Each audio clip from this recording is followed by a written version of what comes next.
बिस्मिल्लाहिर्रहमानिर्रहीम। अस्सलाम वालेकुम व्यूअर्स, क्या हाल है आपका। उम्मीद है कि आप सब खैरियत से होंगे। मैं हूं आपकी होस्ट बिस्मा और आप देख रहे हैं आपका अपना YouTube channel Bisma cooking and home remedies. अगर आपने मेरा अभी तक चैनल सब्सक्राइब नहीं किया तो मेरे चैनल को सब्सक्राइब करें, लाइक करें, शेयर करें दोस्तों और फैमिली मेम्बर के साथ। अल्लाह ताला आपको आसानियाँ दे और आसानियाँ बांटने की तौफीक दे। आज मैं आपको कुछ दनिये के अनगिनत फ़वाइद के बारे में बताऊंगी। निज़ाम इंहज़ाम की बेहतरी। अगर आप कमज़ोर निज़ाम इंहज़ाम जैसे मैदे के अमराज में मुब्तला हैं तो फौरी तौर पर धनिए के बीज को अपनी खुराक का हिस्सा बनाएं, क्योंकि धनिए का बीज निज़ाम इंहज़ाम की सलाह करके इसका कारकर्दगी को बेहतर बनाता है। निज़ाम इंहज़ाम की बेहतरी के लिए धनिए के बीज को रोज़ाना रात को पानी में भिगो कर रखें और सुबह नहार मुँह इस्तेमाल करें। विटामिन मुख्तलिफ तहकीकात से साबित हुआ है कि धनिया और इसके बीज में 30% तक विटामिन सी होता है, जो इंसानी जिस्म की रोज़ाना की ज़रूरत को पूरा कर देता है। शुगर से तहफ़्फ़ुज़। माहिर तिब धनिया के बीज में शुगर के इलाज की हर सतह पर तस्दीक करते हैं। धनिए का बीज जिस्म में इंसुलिन की सतह को बढ़ाकर ब्लड प्रेशर को मुस्तहकम रखता है। एंटी बैक्टीरियल खसूसियत। हैज़ा, टाइफाइड और फूड पॉइजनिंग जैसे अमराज मुख्तलिफ बैक्टीरियाज की वजह से जन्म लेते हैं और माहिरीन के मुताबिक धनिए के बीज का बाकायदा इस्तेमाल हमें इन अमराज से महफूज रख सकता है, क्योंकि धनिए का बीज एंटी बैक्टीरियल खसूसियत से भरपूर होता है। खून की कमी। क्या आप जानते हैं कि मुख्तलिफ विटामिन के साथ धनिया आयरन से भी भरपूर होता है और धनिए का बाकायदा इस्तेमाल कभी भी जिस्म में खून की कमी नहीं होने देता।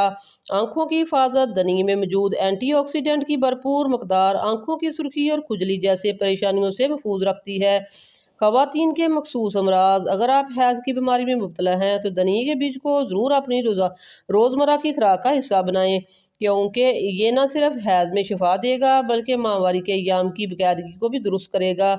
इस मकसद के असूल के लिए तकरीबन 6 ग्राम धनिए के बीज को आधा लीटर पानी में उबालकर इसमें 1 चम्मच चीनी डाल लें और इस शरबत को नीम गर्म हालत में रोज़ाना 3 मरतबा इस्तेमाल करें। जल्दी अमराज। धनिए के बीज में ये सलाहियत है कि ये जिस्म में हार बढ़ने वाले सुर्ख दाने और खुश्की जैसे जल्द के मुख्तलिफ अमराज पर काबू पा सकते हैं। धनिए के पानी से गरारे करने से मुंह के अल्सर से ना सिर्फ छुटकारा मिल सकता है बल्कि ये मुंह का अल्सर बढ़ने ही नहीं देता। स्याह होंठ। 2 चम्मच धनिए और 1 चम्मच लीमू के रस का मिक्सचर बनाकर रात के वक्त इसे स्याह होंठों पर लगाएं। ऐसा करने से आपके स्याह होंठ अपनी हकीकी शक्ल की तरफ लौट जाएंगे। बालों के लिए मुफीद। धनिए के बीज का पाउडर तेल हेयर ऑयल में मिक्स करके हफ्ते में 2 बार सर पर लगाएं। इस टोटके से ना सिर्फ आपके बाल झड़ना बंद हो जाएंगे बल्कि इनकी जड़ें भी मजबूत हो जाएंगी।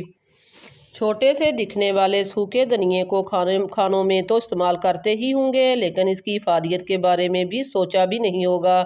धनिए में 92% पानी, 4% carbohydrates, 2% protein, 1% fat, vitamin A, vitamin K, dietary fibre, calcium, selenium, iron, magnesium और मैंगनीज पाया जाता है। लेकिन इसके लिए आपको ये मालूम होना चाहिए कि इसका इस्तेमाल कब और कैसे करें। तो सबसे पहले इसको बनाने का तरीका जान लें।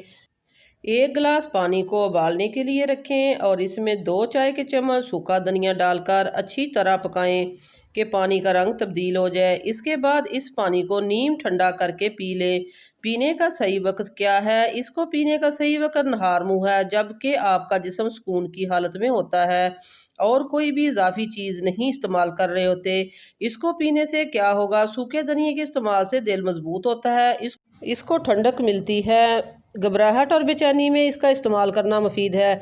गर्मी में धनिए का पानी को डिहाइड्रेशन से बचाता है। ये कोलेस्ट्रॉल को कंट्रोल करने में आपकी मदद करता है।